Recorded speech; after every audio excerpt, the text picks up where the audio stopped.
नमस्कार, हरियाणा न्यूज देख रहे हैं आप और आपके साथ मैं हूं प्रतिमा दत्ता। आज हरियाणा न्यूज में हमारे साथ एक बेहद खास मेहमान हैं। वो सिर्फ खास इसलिए नहीं कि वो हमारे शो के खास मेहमान हैं, बल्कि खास इसलिए भी क्योंकि वो काम जो बतौर नेता उन्होंने किए, उन तमाम कामों के बूते, अपनी मेहनत के बूते आज सत्ता के जिस शिखर पर वो पहुंचे हैं, उसमें सिर्फ और सिर्फ उनकी कड़ी मेहनत और वो तपस्या ही है जिससे आज उन्हें मुख्यमंत्री की कुर्सी पर पहुंचा दिया। हमारे साथ हरियाणा के मुख्यमंत्री नायब सिंह सैनी साहब हैं, जिन्होंने कभी खुद भी ये सोचा नहीं था कि उनको सीएम बनने का मौका मिलेगा। भारतीय जनता पार्टी के कार्यकर्ता के तौर पे लगातार काम किया, पहली बार चुनाव लड़ा, विधानसभा पहुंचे, मंत्री बनाया गया, अध्यक्ष पद की जिम्मेदारी और अब सीएम की जिम्मेदारी, जो बड़े बड़े नेता ख्वाब लेते हैं सीएम बनने का, लेकिन उनका ये सपना देखा भी नहीं था और वो सच हो गया। नायब सिंह सैनी जी हमारे साथ मौजूद हैं, बहुत बहुत स्वागत सर। सबसे पहले तो बहुत बहुत शुभकामनाएं आपको। Thank you. एक बहुत बड़ी जिम्मेदारी निभा रहे हैं, कैसा ये एहसास है, कितनी बड़ी जिम्मेदारी? देखिए प्रतिमा जी, मैं तो एक छोटे कार्यकर्ता के तौर के ऊपर काम कर रहा था और पार्टी जहाँ भी ड्यूटी लगाती थी वहाँ पर ही काम करना ये नेचर में था। मुझे ये भी नहीं पता था कि मुझे पार्टी मुझे अध्यक्ष लगा देगी। फिर मुझे ये भी इस बात का एहसास ही नहीं था कि मुझे मुख्य पद के ऊपर बैठा करके हरियाणा की जिम्मेवारी को निभाने का मौका देगी। तो ये भारतीय जनता पार्टी के अंदर ही संभव है, ये मुझे किसी और दल में ऐसा नहीं लगता। वहाँ तो ये सोचा जाता है कि भाई पिताजी मुख्यमंत्री हैं या पिताजी प्रधानमंत्री हैं, उसके बाद बेटा ही बनेगा, परिवार से ही आएगा, परिवार से बाहर नहीं आएगा। परंतु ये भारतीय जनता पार्टी के अंदर है कि एक सामान्य कार्यकर्ता को भी एक प्रमुख जिम्मेवारी के ऊपर बैठा दिया जाता है।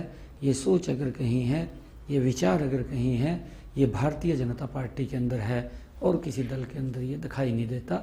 नहीं तो परिवार के अंदर घिरे हुए लोग हैं सभी के। तो आपको क्या लगता है नायब सिंह सैनी को ही क्यों चुना गया?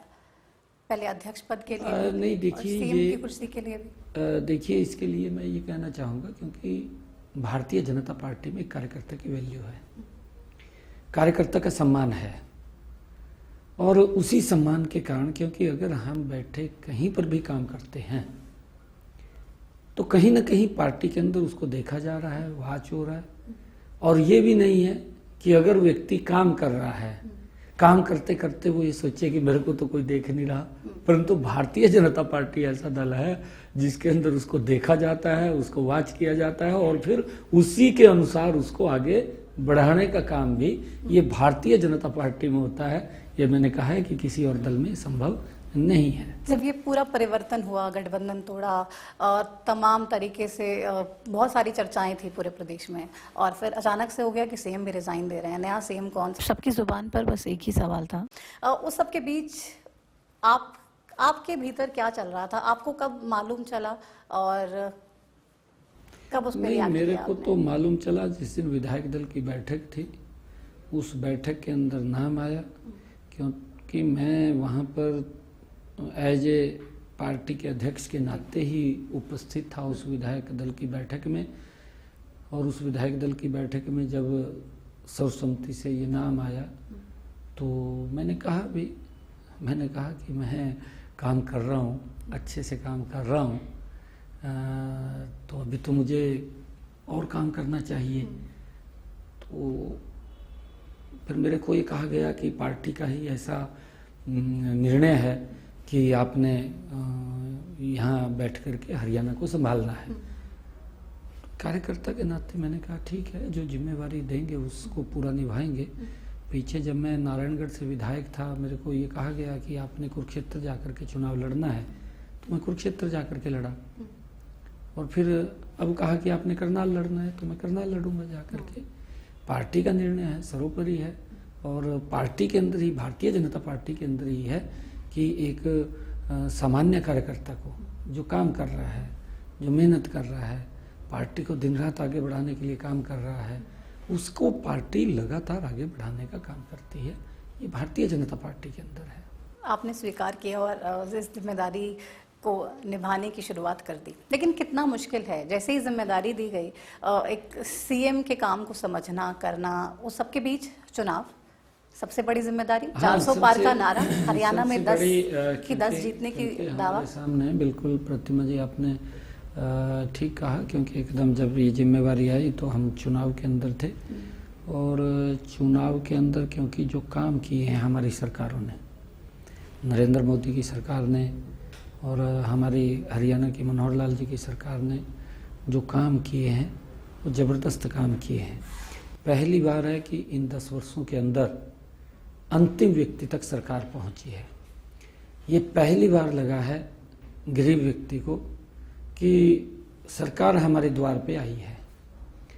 नहीं तो हम देखते थे, नारा तो जरूर आता था। वो 1970 के दशक में इंदिरा गांधी जी ने देश को नारा दिया, गरीबी हटाओ का। गरीबी नहीं हटी, नारों में ही सारा लुप्त हो गया। परंतु ये पहली बार मैंने देखा है कि पहले तो नारा देते थे गरीबी हटाएंगे, गरीब व्यक्ति वोट दे देता था, वोट दे करके सरकार को ढूंढता था कि सरकार कहाँ है, सरकार दिखाई नहीं देती थी।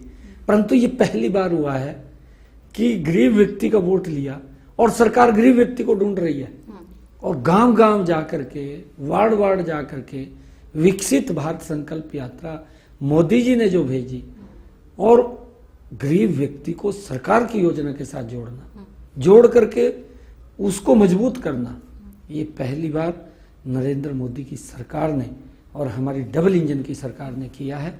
और उसके अंदर विभिन्न योजनाएं हैं, चाहे आयुष्मान कार्ड की बात कर लीजिए, 5 लाख रुपए का अधिकार गरीब व्यक्ति को दिया है, और उसके साथ साथ हरियाणा के अंदर भी उसको चिरायु के साथ जोड़ा गया, और चिरायु के साथ जोड़ करके हरियाणा के 125 करोड़ लोगों को लगभग इस योजना के साथ जोड़ा गया। और उसके बाद भी जिनकी आय 1,80,000 से लेकर के 3 लाख रुपए तक है, मात्र 1,500 रुपये देने एक साल में, 5 लाख रुपए का अधिकार उनको भी है।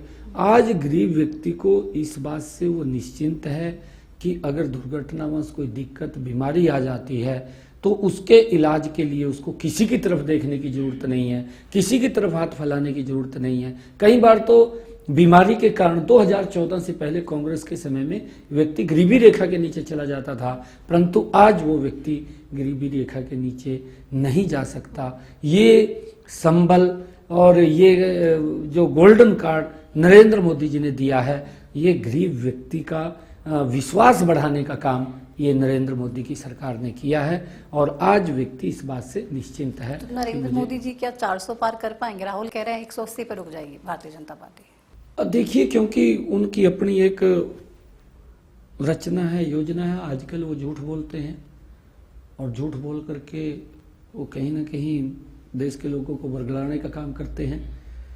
मैं ये मानता हूँ, क्योंकि उन्होंने पिछली बार राहुल गांधी साहब ने राजस्थान के अंदर झूठ बोला, शायद पूरा देश जानता है। मंच के ऊपर खड़े होकर के उसने ये शब्द कहे कि आप हमें वोट दीजिए, हम कर्जा माफ़ करेंगे।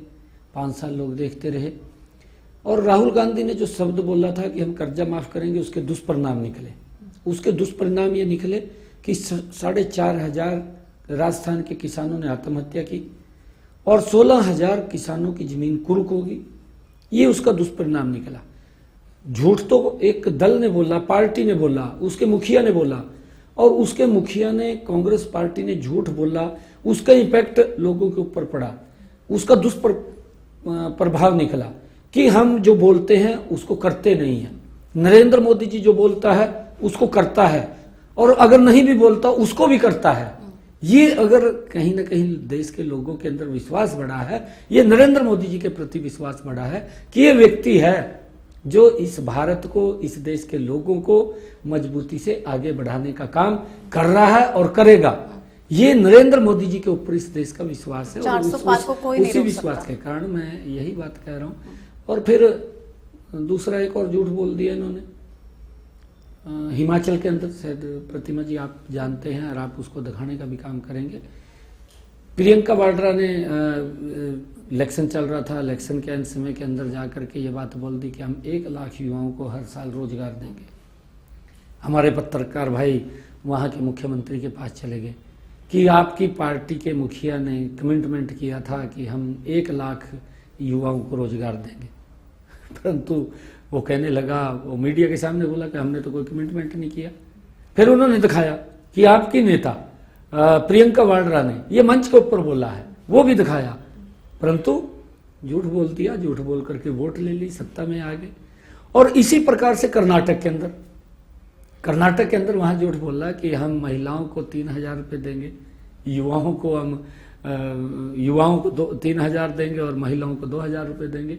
मेरे ख्याल से 1 साल के लगभग करीब सरकार बनने को वहां हुए हैं कर्नाटक के अंदर। झूठ तो बोल दिया, परंतु वो देख रहे हैं, महिला भी देख रही है भी हमारे पास 2,000 रुपये महीने के ये भेजेंगे, और युवा भी देख रहा है कि 3,000 रुपये भेजेंगे, क्योंकि इन्होंने कमिटमेंट किया।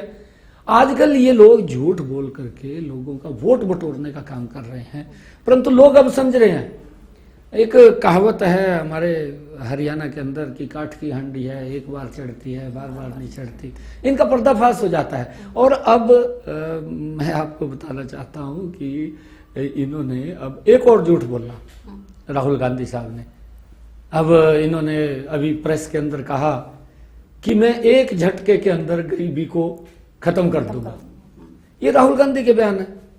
अरे राहुल गांधी साहब तो इतना बड़ा झूठ बोल रहा है कि 1 झटके में मैं गरीबी को खत्म कर दूंगा। तो अपने पूर्वजों की तरफ तो देख, आपकी दादी ने 1970 के दशक में कहा कि हम गरीबी हटाएंगे। 55 साल 60 साल इस देश के ऊपर शासन कर लिया, गरीबी आप हटा नहीं पाए। फिर आपके पिताजी बोलते हैं मैं 1 रुपया भेजता हूं और नीचे 15 पैसे पहुंचता है।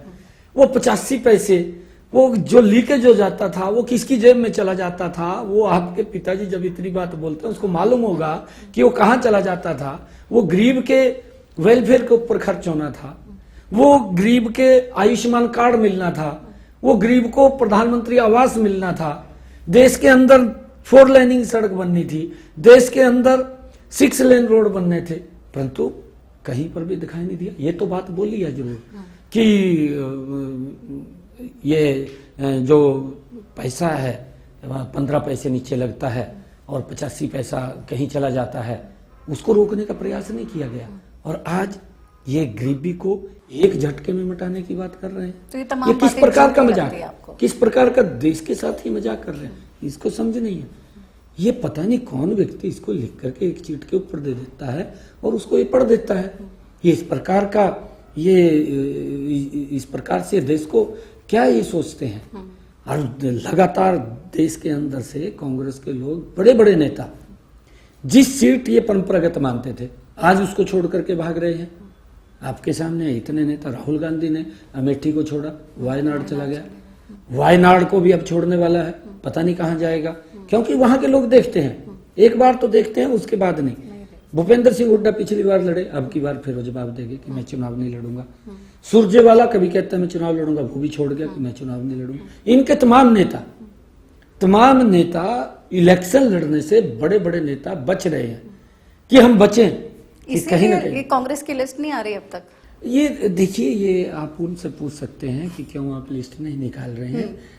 लोग देख रहे हैं इनके, आप इतनी मेहनत कर रहे हैं, हर कॉन्स्टिट्यूएंसी में जा रहे हैं, हरियाणा में तमाम जगह जगह जा रहे हैं, रैली कर रहे हैं, प्रचार कर रहे हैं पार्टी के लिए, दूसरे प्रदेशों में भी जा रहे हैं, वहाँ पे भी प्रचार कर रहे हैं पार्टी के लिए, सरकार का काम भी कर रहे हैं, अधिकारियों से भी मिल रहे हैं, सामने कोई ओपोनेंट नहीं है। मजा आ रहा है क्या चुनाव प्रचार में?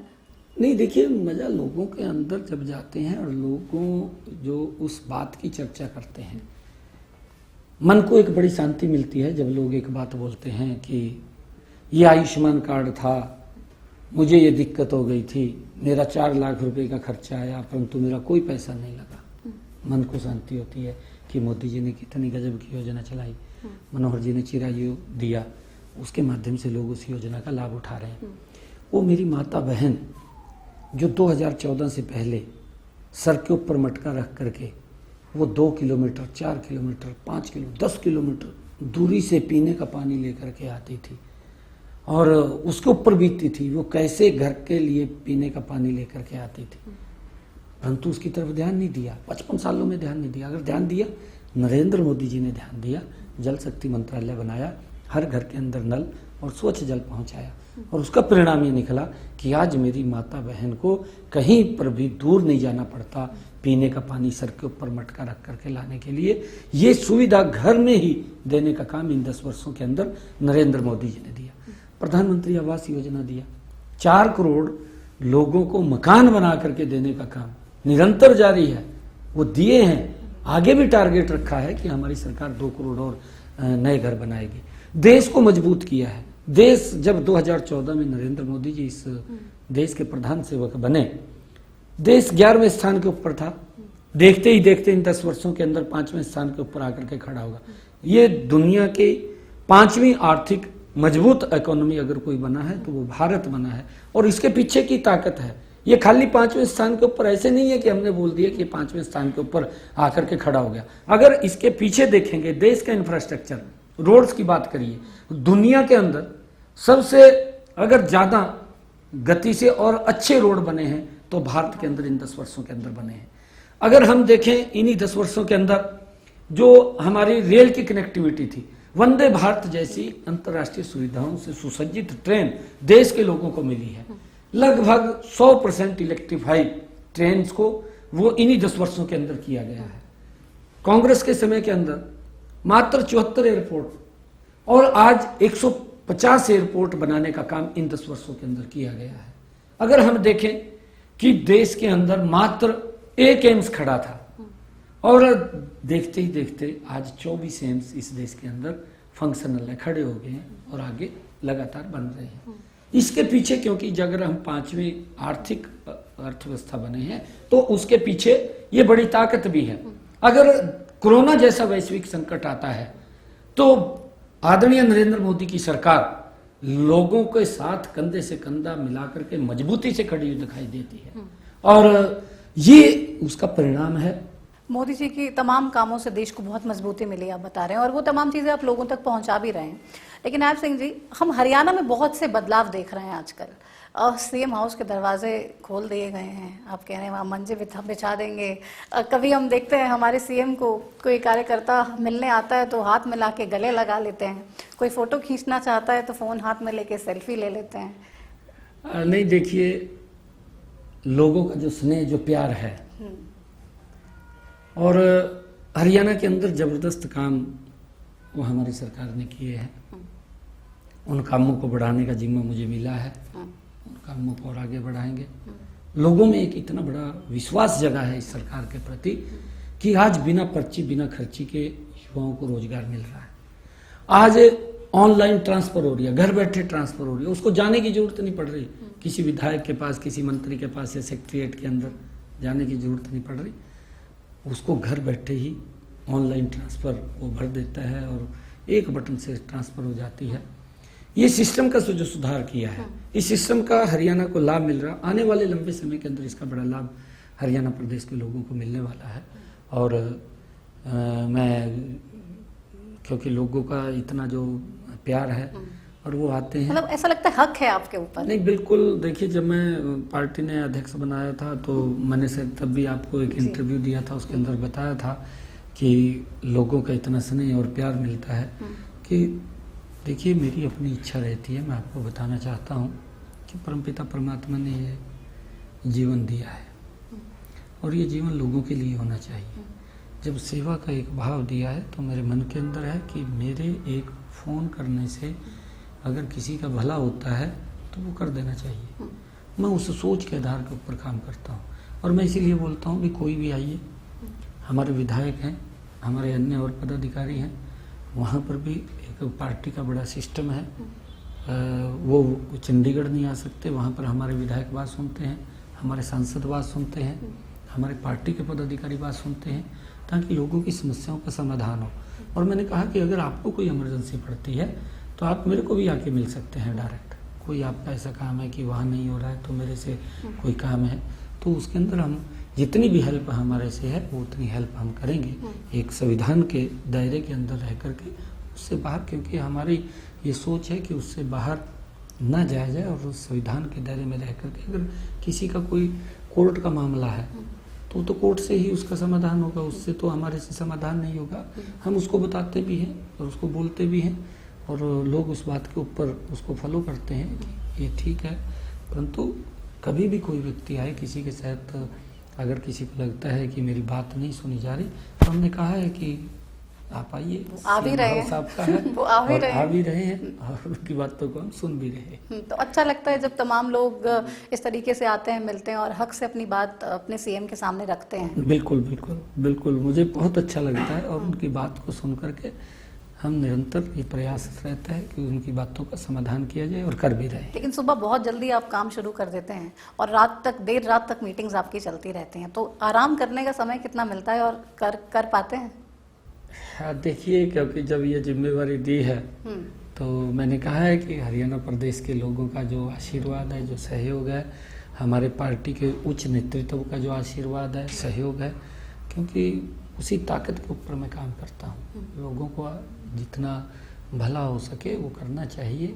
और हमारी सरकार की एक नीति रही, आदरणीय नरेंद्र मोदी जी की भी और मनोहर लाल जी की, कि जीरो टॉलरेंस के ऊपर भ्रष्टाचार को लेकर के सरकार काम करती है और किसी प्रकार का कोई भी ये नहीं है, अगर कहीं पर होता है उसको सख्ताई से लेने का काम करती है। और इन सब बातों का जितने काम किए हैं, इन बातों का परिणाम ये है कि हरियाणा की 10 की 10 लोकसभा की सीटें, करनाल की विधानसभा की सीट, 11 कमल के फूल खिल करके वो 10 नरेंद्र मोदी जी के पास जाएंगे। करनाल के लोग 1 कमल का फूल चंडीगढ़ लेकर के जाएंगे। तो उसको लेकर के आज लोगों में जो उत्साह, जो जोश आज मैं देख रहा हूँ, और लोग जिस प्रकार से नरेंद्र मोदी जी की नीतियों से प्रभावित हैं और जिस प्रकार से हरियाणा में जो योजनाएं, नीतियाँ बनी उनसे प्रभावित हैं, लोगों में ये पहली बार ऐसा महसूस हुआ है कि ये सरकार, ये हमारी सरकार है, ये काम करने वाली सरकार है, ये देश को आगे बढ़ाने वाली सरकार है, देश की समस्याओं का समाधान करने वाली सरकार है। उसको लेकर के ये हमारी सरकार काम कर रही है और आने वाले समय के अंदर 10 की 10 लोकसभा की सीटें बड़े मार्जिन से तीसरी बार नरेंद्र मोदी जी को प्रधानमंत्री बनाने का काम ये हरियाणा के लोग करेंगे। आप कह रहे हैं हम 10 सीटें जीतेंगे, विरोधी कह रहे हैं कि कैंडिडेट्स तमाम बीजेपी के परेशान हैं। कोई कह रहा है कैंडिडेट चेंज करने की बात चल रही है, कोई कह रहा है कि लगातार विरोध हो रहा है कैंडिडेट्स का, भारतीय जनता पार्टी की स्थिति ठीक नहीं है। देखिए, वो लोग बोलते हैं कि जिन्होंने काम नहीं किया, जिनके समय के अंदर, कांग्रेस के समय के अंदर यही, अगर हम बात करें भूपेंद्र सिंह हुड्डा की बात करते हैं, ये मुख्यमंत्री थे हरियाणा प्रदेश के, इनके समय के अंदर किसान के पास 2 रुपये का चेक पहुंचता था, किसान के पास 5 रुपये का चेक पहुंचता था। इन्हीं के समय के अंदर क्या मजाक करते थे किसान के साथ। 267 करोड़ रुपया किसानों का मुआवजे का मनोहर लाल जी ने दिया, ये दे नहीं पाए, वो भी उन्होंने दिया। इन्होंने 10 वर्षों के अंदर किसान की अगर फसल का खराबा हुआ 1100 करोड़ रुपए दिया 10 वर्षों में। मनोहर लाल जी ने 9.5 वर्षों के अंदर 12,500 करोड़ रुपए दिया। बड़ा अंतर है। और किसान की 14 अन्य फसलें एमएसपी पर खरीदने का काम हमारी सरकार कर रही है। हमने हरियाणा के अंदर किसानों की 14 अन्य फसलें खरीद रहे हैं और किसानों को सब्सिडी के ऊपर ट्रैक्टर भी दे रहे हैं, हम रीपर भी दे रहे हैं, बेलर भी दे रहे हैं। हरियाणा के अंदर पहली बार, क्योंकि भूपेंद्र सिंह हुड्डा ने तो रैलियां तक की कि हम 24 घंटे बिजली देंगे। मैनिफेस्टो के अंदर लिखते थे जब चुनाव आता था कि हम 24 घंटे बिजली नहीं दे पाए, परंतु 24 घंटे भी बिजली देने का काम हमारी सरकार ने किया है। किस मुंह से ये बात बोलते हैं? इनके समय के अंदर एक गैस का सिलेंडर लेना होता था, 3 दिन तक लाइन में खड़ा रहना पड़ता था। लोग नहीं भूल रहे हैं उन बातों को, लोग जानते हैं सभी के सभी। परंतु नरेंद्र मोदी जी ने आकर के उस लाइन को खत्म किया, लाइन को तो खत्म किया, परंतु उस माता बहन के घर के अंदर भी गैस का कनेक्शन सिलेंडर पहुंचाने की व्यवस्था की, जिसके घर के अंदर आज तक गैस का सिलेंडर ही नहीं पहुंचा था। देश के 50 करोड़ लोगों को जनधन खाते खोल करके बैंक में जाने का अधिकार दिया। इनके समय के अंदर तो गरीब व्यक्ति बैंक में नहीं जा सकता था और उस बात का मजाक राहुल गांधी ने, कांग्रेस के नेताओं ने उड़ाया कि जनधन खाते खोल रहे हैं, कि मोदी जी इसके अंदर पैसा कौन जमा करेगा। अरे आप लोगों ने तो गरीब व्यक्ति को गरीब करके रखा। मोदी जी ने गरीब व्यक्ति को मजबूत संबल देने का काम किया और उसका परिणाम यह निकला कि देश के 25 करोड़ लोग आज गरीबी रेखा से बाहर आए हैं। ये नरेंद्र मोदी जी की कुशल नीतियों के कारण जो व्यक्ति तक पहुंच रही हैं, ये पहली बार हुआ है। और ये गरीबी को 1 मिनट में हटाने की बात करते हैं। अरे इसके पीछे की परिकल्पना क्या है वो तो इन्होंने सोची नहीं है। ये तो खाली झूठ बोल करके वोट लेने का काम करते हैं, बाकी लोगों को उनके हालात के ऊपर छोड़ करके उनका शोषण करते हैं, उनका तमाशा देखने का काम ये कांग्रेस के लोग करते हैं। सैनी साहब, चर्चा ना एक बहुत ज्यादा और भी है पूरे प्रदेश में आजकल, बी टीम की चर्चा बहुत ज़्यादा है। INLD कहती है कि जननायक जनता पार्टी बी टीम है, कांग्रेस कहती है JJP बी टीम है, भारतीय जनता पार्टी की वो बैक एंड से उनके लिए काम कर रहे हैं, उनके लिए प्रचार कर रहे हैं। नहीं, देखिए बी टीम और ए टीम कौन है ये तो कांग्रेस वालों से पूछना चाहिए, वो तो इस प्रकार का दुष्प्रचार करते हैं। परंतु गजब इस बात का है कि जो व्यक्ति मंच पर खड़ा होकर के ये बोलता था कि सोनिया गांधी की ईडी जांच कराओ, वो तिहाड़ जेल में चली जाएगी। शीला दीक्षित के बारे में बोलता था कि मैं मुख्यमंत्री बनूंगा, उसको जेल में डाल दूंगा, ये बोलता था। पूरा दिन कांग्रेस को गाली देता था, कांग्रेस ने उसको गले लगा लिया, आपके सामने है। ए टीम कौन थी और बी टीम कौन थी, हम पहले भी बोलते थे भी केजरीवाल ये कांग्रेस की बी टीम है। आज वो देश के सामने आ गया है कि ये कांग्रेस की बी टीम था, कांग्रेस के लिए काम कर रहा था और कांग्रेस के ही विचार के ऊपर वो चल रहा है। उसकी नीति जो है वो कांग्रेस की ही नीति है, उसी के ऊपर वो चल रहा है। और उसका ये परिणाम है कि जो कांग्रेस भ्रष्टाचार करती थी उससे बड़ा भ्रष्टाचार ये निकला, ये भी उससे बड़ा भ्रष्टाचार निकला। तो ये ए बी टीम तो यही है, बाकी तो ये खाली अपने बात झूठ फैलाने के लिए करते हैं। परंतु भारतीय जनता पार्टी बिल्कुल लोगों के हित में, गरीब के हित में, महिला के हित में, युवा के हित में, किसान के हित में मजबूती से काम कर। बस 2 मिनट आपके और लूंगी, छोटे से एक सवाल पूछना चाहती हूँ। आपने हाल ही में एक बयान दिया कि अगर एप्लीकेशन आएगी तो दुष्यंत चौटाला के खिलाफ एक्शन लिया जाएगा। अभय चौटाला कह रहे हैं जांच तो हो चुकी है, अब एक्शन CM साहब को लेना है, रजिस्ट्री घोटाले की बात हो या शराब घोटाले की बात हो। नहीं, देखिए, क्योंकि वहाँ पर मेरे को पत्रकारों ने पूछा है कि उन्होंने ये शब्द कहे हैं, मैंने ये बात कही थी, उन्होंने ही कहा था कि मैं तो अभी तो क्योंकि चुनाव के अंदर हूँ, अभी उसको कहाँ से भ्रष्टाचार दिख गया कहाँ से नहीं मेरे को तो पता नहीं है, उसी ने ही कहा था ये बात। परंतु मैं उसको ये बात कही थी भी इसके खिलाफ इसके विधायकों ने विधानसभा के अंदर बोला है, जग जाहिर है, किसी से छुपा नहीं है। इसी के विधायक इसके ऊपर आरोप लगाते थे, हमने तो नहीं लगाए, ना हमने कभी कहा, ना हम आगे बोलते हैं। वो तो पत्रकार मेरे को ये बात पूछ रहे थे कि अगर आपके पास आप कहा इसके खिलाफ कार्रवाई करेंगे, मैं कोई एप्लीकेशन देगा तो करेंगे। तो अभी ना कोई एप्लीकेशन ना कोई कोई मखा अगर कहेगा तो उसके ऊपर विचार करेंगे फिर। CM साहब, अब आखिरी सवाल आपसे बस, क्योंकि लगातार मेहनत कर रहे हैं और अभी अभी नई इतनी बड़ी जिम्मेदारी मिली है। पूर्व CM के साथ, मनोहर लाल जी के साथ इतने गहरे संबंध आपके शुरू से ही रहे हैं, बहुत मिलके काम किया है, अभी की ट्यूनिंग कैसी है? नहीं, ट्यूनिंग अच्छी है। आपके चेहरे की मुस्कुराहट ही बता रही है। नहीं, ट्यूनिंग में तो कहीं दिख तो नहीं है। देखिए, हमने मिलकर के प्रदेश की जनता को अपेक्षाओं के ऊपर खरा उतरना है। मैंने कहा है कि मनोहर लाल जी ने जबरदस्त गुड गवर्नेंस का एक उदाहरण पूरे देश के अंदर हरियाणा में प्रस्तुत किया है, उसका लंबे समय तक हरियाणा के लोगों को लाभ मिलेगा। उन सब बातों को हम मजबूती से आगे बढ़ाने का काम करेंगे ताकि लोगों को आज इसी सिस्टम के कारण घर बैठे हुए व्यक्ति की BPL कार्ड बन जाता है, घर बैठे हुए व्यक्ति की पेंशन लग जाती है, जिसको 6-6 महीने चक्कर काटता रहता था, सेवाएं देनी पड़ती थी, तब जाकर के पेंशन लगती थी। परंतु अब 60 वर्ष का होता है उसकी पेंशन लग जाती है। और आने वाले समय के अंदर भी जो काम है उन कामों को गति से बढ़ाएंगे। तो मनोहर लाल जी लगातार आपको बताते हैं कि ये तमाम चीजें पहले हमने की थी या ऐसा किया जा सकता है, या आप पूछते हैं उनसे कहीं? नहीं, देखिए, मैंने ये पहले भी कहा जब मैं पार्टी का अध्यक्ष बना था कि बड़ों का आशीर्वाद लेंगे, जो हमारे बराबर के हैं उनका सहयोग लेंगे और जो हमारे छोटे हैं उनको साथ लेंगे और हरियाणा प्रदेश को आगे बढ़ाने। तो अध्यक्ष पद की जिम्मेदारी भी, CM पद की जिम्मेदारी भी, दोनों आप निभा रहे हैं। ऐलान अगले चुनाव चल रहा है, पार्टी जो भी निर्णय करेगी वो सिर माथे के ऊपर है। परंतु हमने हरियाणा प्रदेश के लोगों को 100% उनकी अपेक्षाओं के ऊपर खरा उतरे जो योजनाएं नरेंद्र मोदी जी चलाते हैं वो योजनाएं नीचे तक पहुंचे, उसको सुनिश्चित करेंगे। चलिए, बहुत शुक्रिया अपना समय देने के लिए सीएम साहब और तमाम हमसे बातें करने के लिए। Thank you.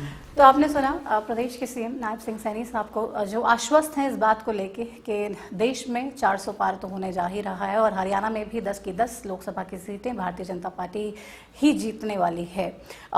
तमाम कार्यक्रमों में व्यस्त हैं, चुनाव के कार्यक्रम हैं, तमाम सरकार के कार्यक्रम हैं और उन तमाम चीज़ों के बीच में नायब सिंह जी लगातार मेहनत कर रहे हैं ताकि पार्टी की जिम्मेदारी भी निभाई जा सके, साथ ही साथ जो प्रदेश के लोगों की जिम्मेदारी है उसको भी बखूबी निभाया जा सके। अब प्रचार में आप कितना साथ देते हैं, सरकार किसकी आती है और भारतीय जनता पार्टी के दावे क्या वाकई हकीकत में तब्दील हो पाते हैं, फिलहाल ये 4 जून को मालूम होगा। लेकिन मेरे साथ इस खास पेशकश में इतना ही। आप देखते रहिए हरियाणा न्यूज़। नमस्कार।